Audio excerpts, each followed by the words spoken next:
प्यारे बच्चों, आज हम पढ़ेंगे डीएवी क्लास 8 की हिंदी का चैप्टर बहू की विदा का जितने भी प्रश्न उत्तर है सबका हल, वो भी बिल्कुल सरल भाषा में। तो आइए शुरू करते हैं आज का वीडियो। तो पहला प्रश्न है, प्रमोद कौन था? वह किसकी विदा कराने आया था? विदा मतलब क्या होता है? विदा मतलब मैंने आपको पहले भी बताया था कि विदा मतलब विदाई होता है। ठीक है, जब किसी घर की बहू अपने ससुराल से नैहर जाती है तो उसको विदाई कहते हैं, और जब नैहर से वापस ससुराल आती है तो उसको भी विदाई कहते हैं। ठीक है, तो प्रमोद कौन था? आप बताइए कि प्रमोद कौन था? प्रमोद कौन था? प्रमोद कमला का बड़ा भाई था ना। इसके साथ साथ प्रमोद 23 साल का एक नवयुवक था। नवयुवक मतलब बच्चों होता है जवान कोई इंसान। क्योंकि वो 23 साल का था तो नया नया अभी वो बड़ा हुआ था, इसलिए उसको नवयुवक कहते हैं। ठीक है, तो हम लोग कैसे लिखेंगे कि प्रमोद कमला का बड़ा भाई था। ये तो हुआ कि प्रमोद कौन था। दूसरा प्रश्न, वो किसकी विदा कराने आया था? वो किसकी विदा कराने आया था? वो कमला की विदा कराने आया था ना। तो हम लोग क्या लिखेंगे? वह अपनी नवविवाहिता बहन कमला की विदाई कराने उसके ससुराल आया था। ठीक है बच्चों, हम लोग यहाँ ससुराल भी जरूर लिखेंगे क्योंकि कहाँ से उसकी विदाई हो रही है जब बताना भी बहुत जरूरी होता है। प्रश्न है बच्चों कि जीवनलाल कमला की विदा क्यों नहीं कराना चाहता था?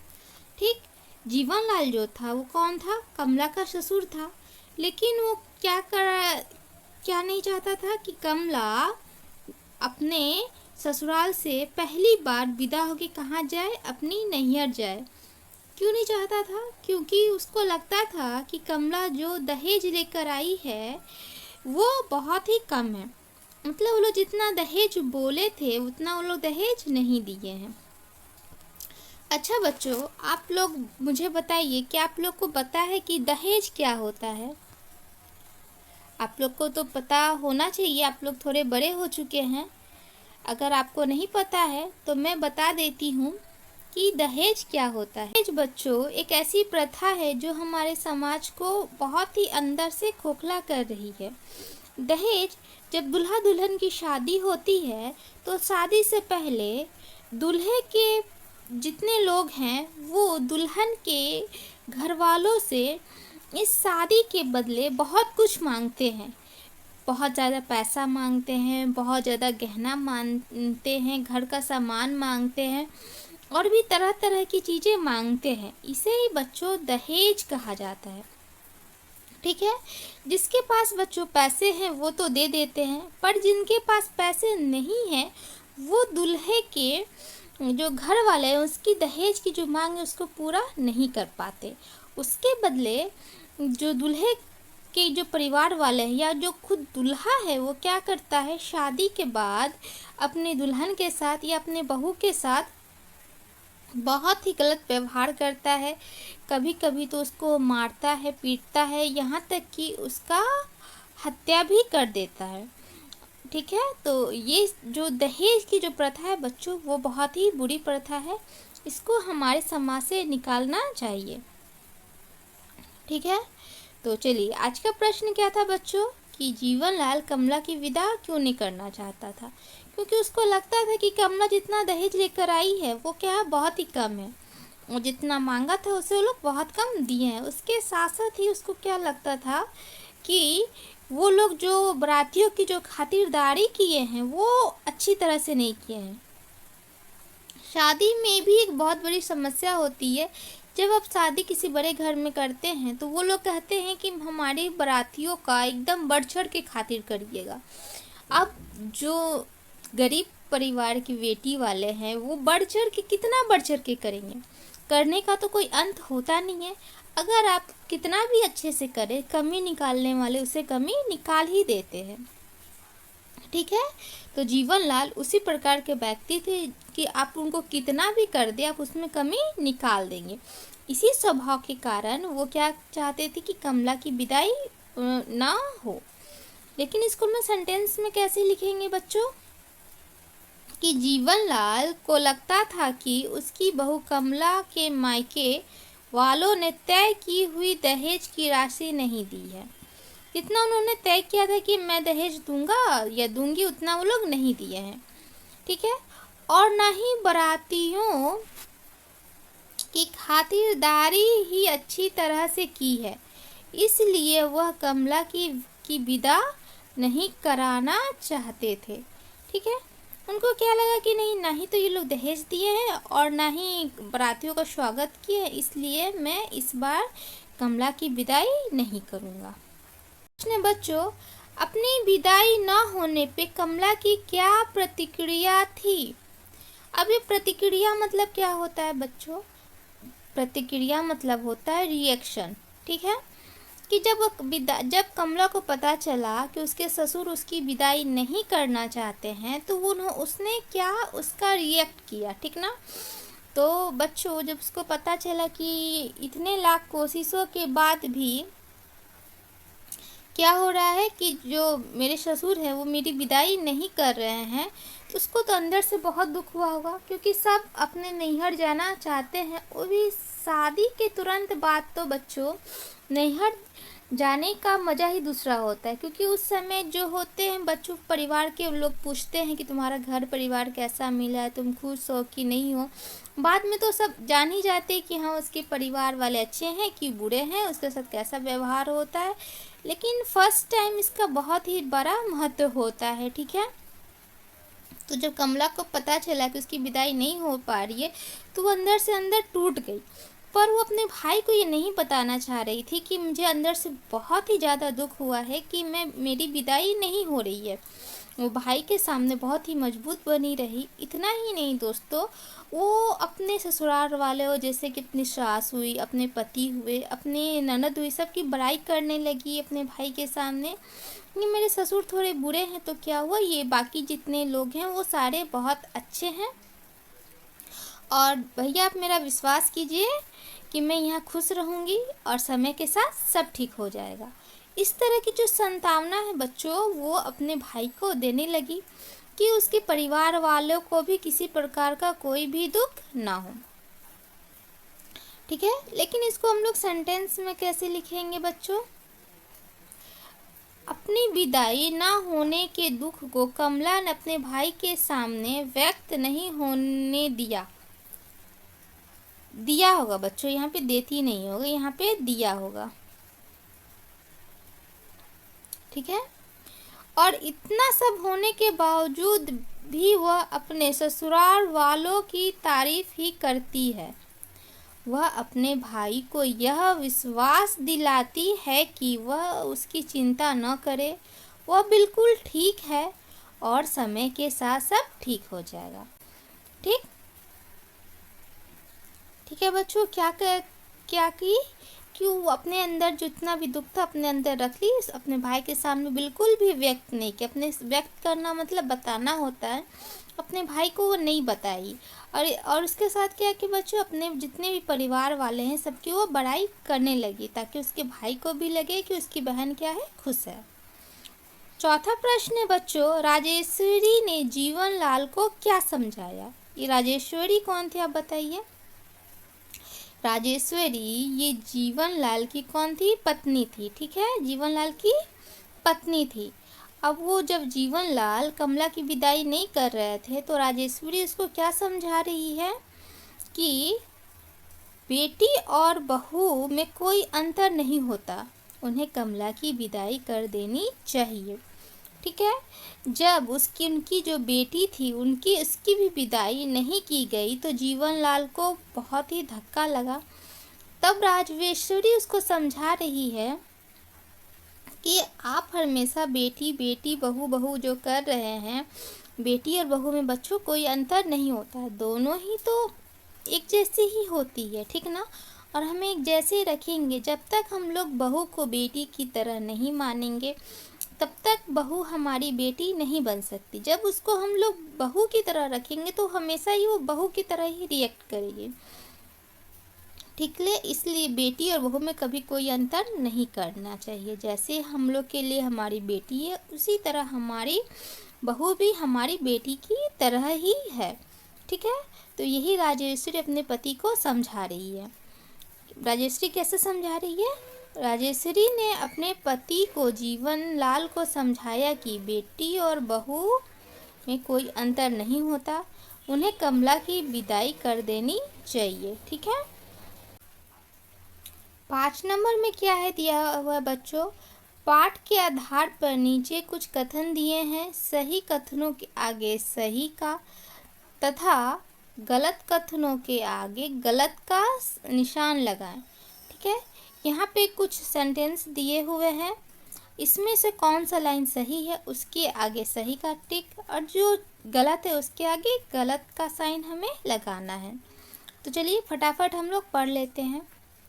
हर लड़की सास ससुर के साथ सावन बिताने का सपना देखती है। ठीक है, तो क्या हर लड़की सास ससुर के साथ सावन बिताने का सपना देखती है? नहीं, अपने सखी सहेलियों के साथ सावन बिताने का सपना देखती है, तो ये गलत है। ठीक है, ख में दिया हुआ है जीवन लाल कमला की विदाई के लिए 5,000 रुपये मांगता है। उसके जो भाई आए थे प्रमोद, उससे जीवनलाल ने कितने की मांग की थी? 5,000 रुपये की मांग की थी। ये बिल्कुल सही है। ग में दिया हुआ है कमला राजेश्वरी को ममता की मूर्ति कहती है। ठीक, कमला क्या कहती है अपने भाई को कि मेरी जो सास राजेश्वरी हो किसकी मूर्ति है? ममता की मूर्ति है, मतलब वो बहुत ही अच्छी है। ये भी कथन बच्चों बिल्कुल सही है। घ में दिया हुआ है प्रमोद कमला की विदाई के लिए दुकान बेचने की बात करता है। हम कहानी पढ़े हैं ना, तो प्रमोद क्या बेचने की बात करता है? कमला से अपना घर बेचने की बात करता है। बच्चों, क्या बेचने की बात करता है? घर, न कि दुकान। तो ये सेंटेंस क्या हो गया? गलत हो गया। ड में है बच्चों राजेश्वरी जीवनलाल की दहेज की मांग से सहमत नहीं थी। ठीक ना जी बच्चों, राजेश्वरी को क्या लग रहा था कि जो जीवनलाल, जो उसके पति है, जो मांग कर रहे हैं, क्या है? बिल्कुल भी गलत है। तो ये सेंटेंस बच्चों बिल्कुल सही है कि राजेश्वरी बहुत ही अच्छी थी और उसको इस तरह की मांग बहुत ही गलत लग रही थी।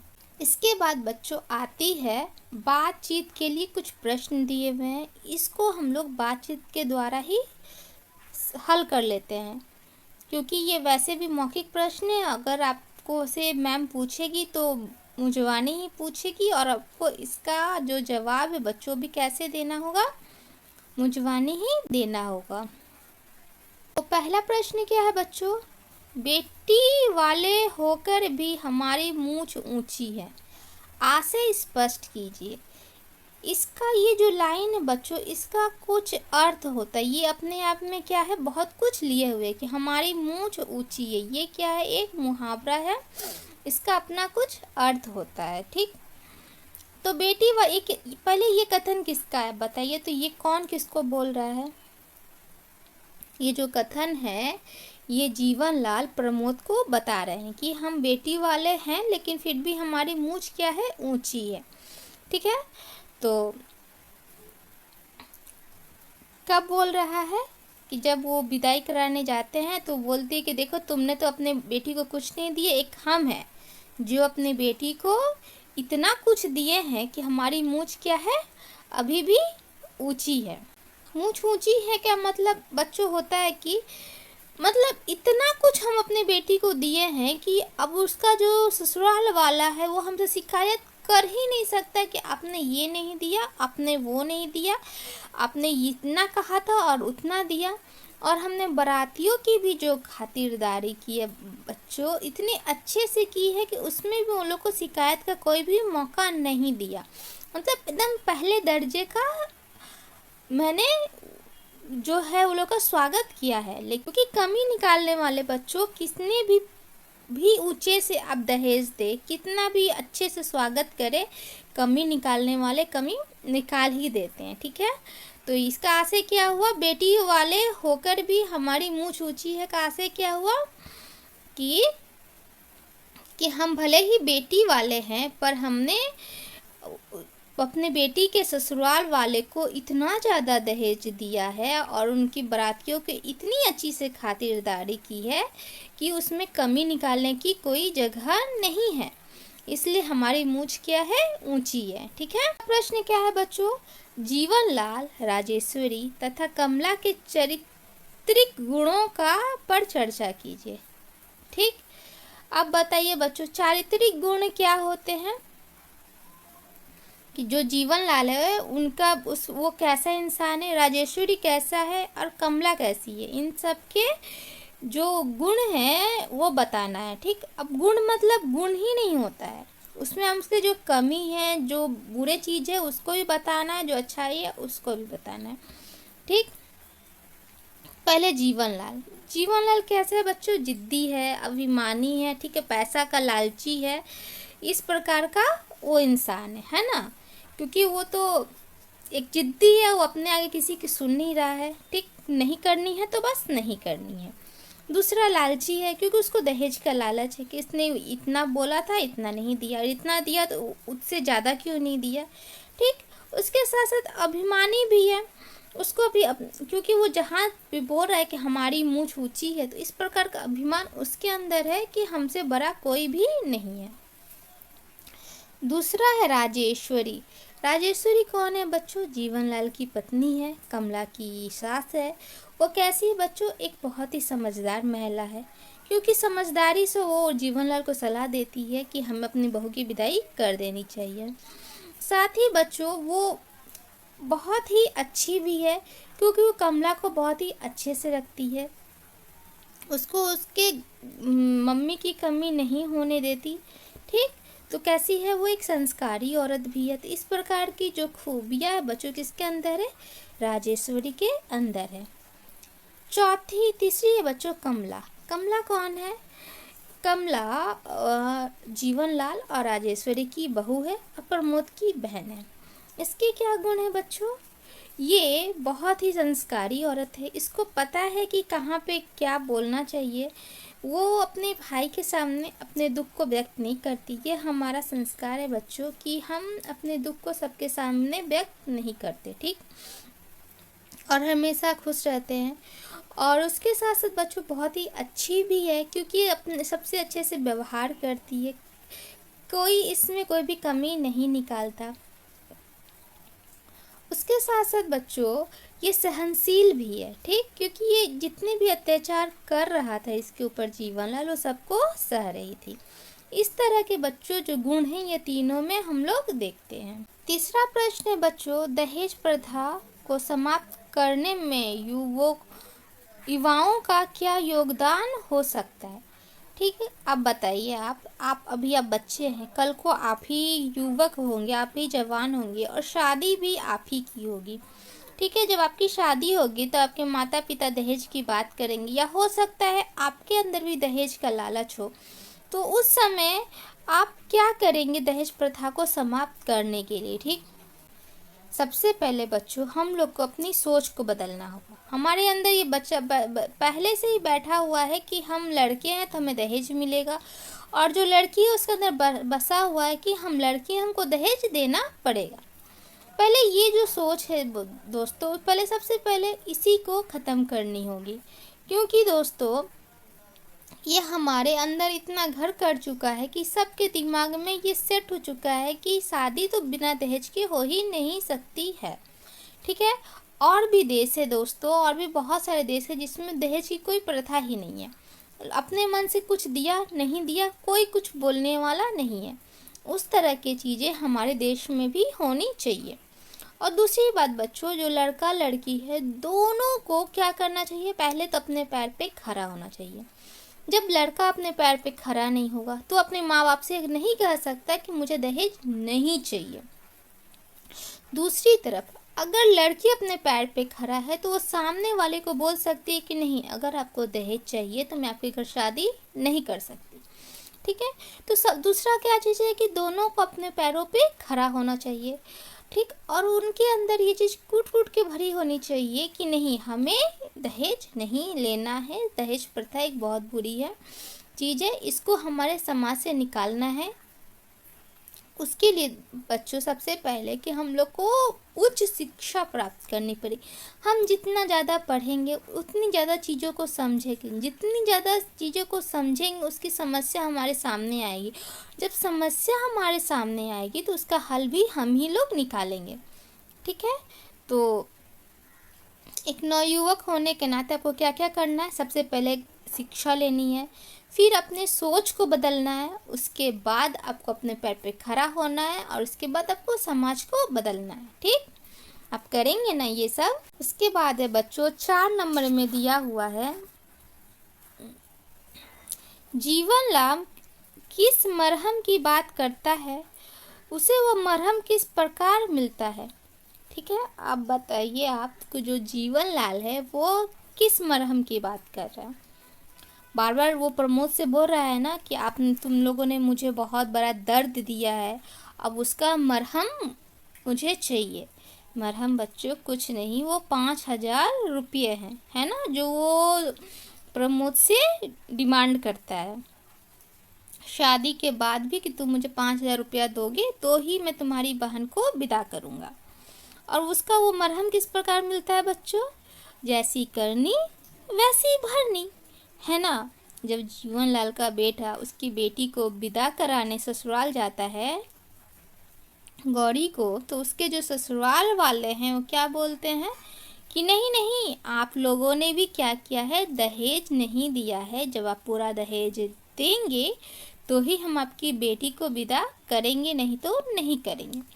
ठीक, ऐसा ही होता है ना। तो उसका बेटा जो है वो कैसा जाता है, वो खाली हाथ आ जाता है।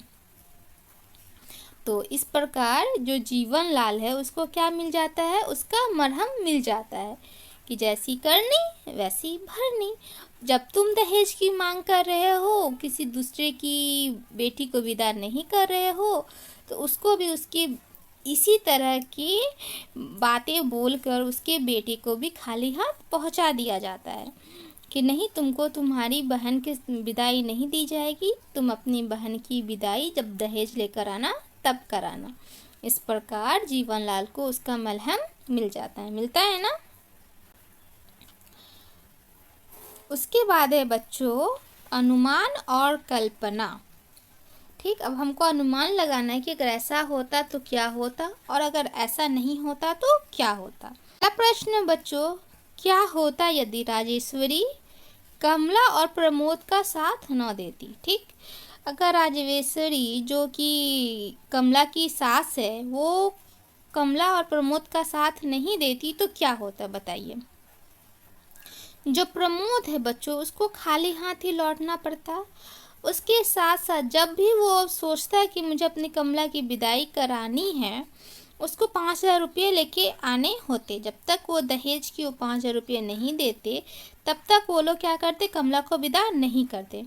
इतना ही नहीं बच्चों, वो लोग क्या करते, कमला को तरह तरह से प्रताड़ित करते, उसको दंड देते, उसको मारते पीटते, खाना पीना नहीं देते, जितने ज़्यादा अत्याचार होते वो करते ताकि कमला अपने नैहर वालों को बोले और उसके जो नैहर वाले हैं वो क्या करे, दहेज का पैसा दे। ठीक है, तो ये सब चीज़ें होती अगर राजेश्वरी कमला और प्रमोद का साथ न देती। दूसरा है यदि गौरी की विदाई हो जाती तो क्या होता। ठीक, गौरी कौन है बच्चों? गौरी कमला की ननद है, राजेश्वरी की बेटी है ना। अगर गौरी की विदाई हो जाती तो जीवनलाल को उसका मरहम मिलता ही नहीं, है ना, क्योंकि वो जो 5,000 रुपये का डिमांड किया था एज अ मलहम, तो जब तक गौरी की विदाई हो जाती तो वो तो इस चीज़ को समझता ही नहीं कि उसकी जो डिमांड है वो गलत है, उसकी जो मांग है वो गलत है। इसलिए बच्चों भी बेटी की विदाई नहीं हुई ताकि उसको वो चीज़ समझ में आया कि दर्द क्या होता है, कि आप जितना भी खर्च कर दे ससुराल वाले को वो कम ही लगता है। इससे पहले जो जीवनलाल उसको क्या लगता था कि मैंने तो बहुत बढ़ चढ़ के खातिर की है, मैंने बहुत सारा दहेज दिया है, वो लोग का मुंह बंद हो जाए क्योंकि मेरी तरफ से जितना हो सकता था उतना मैंने किया है। लेकिन उसको क्या उत्तर मिला कि नहीं, आपने दहेज पूरा नहीं दिया है, जब आप दहेज पूरा देंगे तो आपकी बेटी की विदाई होगी। ठीक है, तो यही शिक्षा बच्चों मिलती है कि अगर गौरी की विदाई हो गई होती तो जीवनलाल को उसका मलहम नहीं मिला होता, या मतलब जीवनलाल को उसको सबक नहीं मिला होता और वो कमला पे अत्याचार करता ही रहता। उसके बाद बच्चों आता है भाषा की बात। ठीक, नीचे दी गए वर्ग पहेली में क्रिया विशेषण शब्द छिपे हैं, इन्हें ढूंढकर लिखिए। बच्चों, क्रिया विशेषण शब्द क्या होता है बताइए। इसमें दो शब्द हैं, एक क्रिया दूसरा विशेषण। क्रिया क्या होता है? वैसे शब्द जिससे किसी काम के करने का होने का बोध होता है उसे क्रिया कहते हैं। जैसे नहाना, खाना, उड़ना, चलना, फिरना, सोना, जितना भी शब्द हैं जिससे किसी काम करने का बोध होता है उसे क्रिया शब्द कहते हैं। विशेषण किसे कहते हैं बच्चों? संज्ञा सर्वनाम की विशेषता बताने वाले शब्द को विशेषण कहते हैं। लेकिन यहाँ किसकी बात हो रही है? क्रिया विशेषण की। इसका मतलब क्रिया की विशेषता बताने वाले शब्द को क्रिया विशेषण शब्द कहते हैं, है ना। इसका मतलब यही हुआ। तो अब क्रिया की विशेषता कैसे पता चलेगी? जैसे कि वो धीरे धीरे चलता है, तो धीरे धीरे जो शब्द है उसके चाल की विशेषता बता रहे हैं। तो जो धीरे धीरे शब्द है क्या हो जाएगा? क्रिया विशेषण हो जाएगा। चलता क्या हो जाएगा? क्रिया हो जाएगा। ठीक है, तो ये जो ब्रैकेट दिया हुआ है बच्चों, उसमें बहुत सारे शब्द छुपे हुए हैं। कौन से? क्रिया विशेषण शब्द, और उसको आपको छाट के लिखना है। जैसे यहाँ अभी दिया हुआ, अभी आपको हमको यहाँ पे देखा हुआ मिल जाएगा कि यहाँ अभी है। धीरे है, देखिए यहाँ पे धीरे लिखा हुआ, धीरे लिखा हुआ है ना। कल है, कल आपको बच्चों यहाँ पे कल मिल जाएगा, यहाँ कल लिखा हुआ है ना। इधर इधर देखिए बच्चों, यहाँ इधर लिखा हुआ है। किधर किधर इधर है, देखिए यहाँ पे किधर लिखा हुआ है। ठीक, उसके बाद धर, यहाँ पे धर लिखा हुआ है। तब, देखिए यहाँ पे तब लिखा हुआ है। बहुत, यहाँ पे देखिए इसी में बहुत लिखा हुआ, देखिए यहाँ से यहाँ तक बहुत है। आज, आज देखिए बच्चों यहाँ पे आज लिखा हुआ है। तेज, देखिए यहाँ पे तेज लिखा हुआ। ठीक, तो ये सारे शब्द हैं। ये जो सारे शब्द है बच्चों क्या है? क्रिया विशेषण शब्द है, और ये इसमें छिपे हुए थे और उसको मैंने आपको ढूंढ के बताया। इसके बाद है बच्चों 2 में पाठ में आए 4 शब्द युग्म ढूंढ के लिखिए। ये शब्द युग्म क्या होता है बच्चों? शब्द युग्म वो शब्द होते हैं बच्चों जो एक दूसरे से डैश के द्वारा जुड़े होते हैं। ठीक ना, ये जैसे जो डैश होता है इसके द्वारा जुड़े होते हैं, और वो अपने आप में जो दोनों शब्द हैं वो एक दूसरे से जुड़कर ही वो पूर्ण होते हैं। जैसे यहाँ लिखा हुआ है नाक, मूछ। यहाँ जो नाक है वो अलग है, जो मूछ है वो अलग है। लेकिन जब हम लोग किसी सेंटेंस में बोलेंगे, नाक मूछ को एक बना के सेंटेंस बोलेंगे, जैसे कि मेरी नाक मूछ ऊंची है। ठीक, तो यह नाक मूछ एक ही चीज का अर्थ बता रहा है, तो हम लोगों को युग्म चिन्ह लगाना होता है। ठीक, जैसे यहाँ रंग बिरंगे लिखा हुआ है, यहाँ रंग का अलग अर्थ है। बिरंगे बोल के बच्चों कोई शब्द नहीं होता है, बिरंगे कोई शब्द नहीं होता है, क्योंकि हम लोग बिरंगे को कभी अलग से यूज नहीं करते, अलग से कोई बिरंगे बोल के कोई शब्द नहीं है। पर जब हम लोग बहुत सारे रंगों को देखते हैं तो हम लोग क्या बोलते हैं? एक साथ रंग बिरंगे बोलते हैं। ठीक, तो ये एक प्रकार का युग्म शब्द है जिसमें से कि एक सार्थक होता है, दूसरा निरर्थक होता है। ठीक है, जैसे गीला फीला, चलना धोना, तो मतलब इस तरह का। जैसे कि छतवत, वत मतलब कुछ होता है, कुछ नहीं होता, लेकिन हम लोग छतवत बोल देते हैं। ठीक, तो ये भी एक युग्म शब्द है कि जिसका एक साथ ही अर्थ निकलता है, अलग अलग कोई अर्थ नहीं निकलता है। उसी प्रकार बच्चों एक होता है सुख और सुहाग।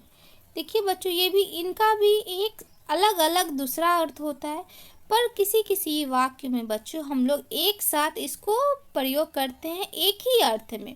अगर इसको हम लोग बिना युग्म चिन्ह के लिखेंगे बच्चों तो इसका अर्थ पूरा नहीं होगा। उसी प्रकार बच्चों यहाँ भला और बुरा लिखा हुआ है, ठीक। ये भी एक प्रकार का युग्म शब्द है जिसमें कि एक दूसरे का विलोम शब्द होता है। भला मतलब अच्छा, बुरा मतलब खराब, ठीक।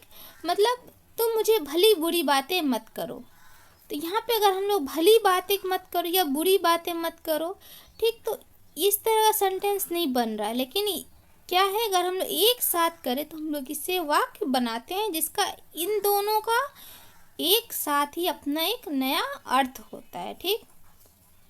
इसके लिए भी हम लोग किसका प्रयोग करते हैं, युग्म चिन्ह का प्रयोग करते हैं। बच्चों मैंने पाठ से ये 4 चुन के लिखा है, अगर आप चाहें तो दूसरा भी लिख सकते हैं। अब 3 में दिया हुआ पाठ में आए कोई 4 पुनरुक्त युग्म शब्द चुन के लिखिए। अब पुनरुक्त मतलब ही होता है, पुनरुक्त मतलब आया, पुनः आया हुआ, मतलब 2 बार एक ही शब्द जब आते हैं तो उनको पुनरुक्त युग्म शब्द कहते हैं। देखिए जैसे यहाँ धीरे के बाद धीरे आया है, धीरे धीरे, धीरे मतलब स्लो, और धीरे धीरे मतलब धीरे धीरे रुकता हुआ कोई चीज़। जब हम लोग लगातार 2 शब्द एक ही शब्द को 2 बार लिखते हैं तो उसके बीच में बच्चों हम लोग युग्म शब्द लगा देते हैं या युग्म का चिन्ह हम लोग लगा देते हैं, ठीक। जैसे देखिए कभी कभी, ठीक, इसमें भी युग्म का चिन्ह है। खरी खरी, एक साथ दोनों खरी खरी, उसके बाद युग्म का चिन्ह। जब हम लोग लगातार एक ही शब्द को 2 बार लिखते हैं तो बच्चों तो हम लोग क्या करते हैं, युग्म का चिन्ह लगा देते हैं। उम्मीद है बच्चों कि आपको चीज़ें अच्छी तरह समझ में आई होगी। अगर आपको मेरे द्वारा पढ़ाया गया पाठ अच्छा लग रहा है, अगर आप चाह रहे हैं कि मैं आपको इसी तरह पढ़ाती रहूं, तो आप मेरे चैनल को फटाफट सब्सक्राइब कर लीजिए, मेरे चैनल को ज़्यादा से ज़्यादा शेयर कीजिए और मेरे वीडियो को लाइक करना बिल्कुल ना भूलिए। मिलते हैं नेक्स्ट वीडियो में। Thank you.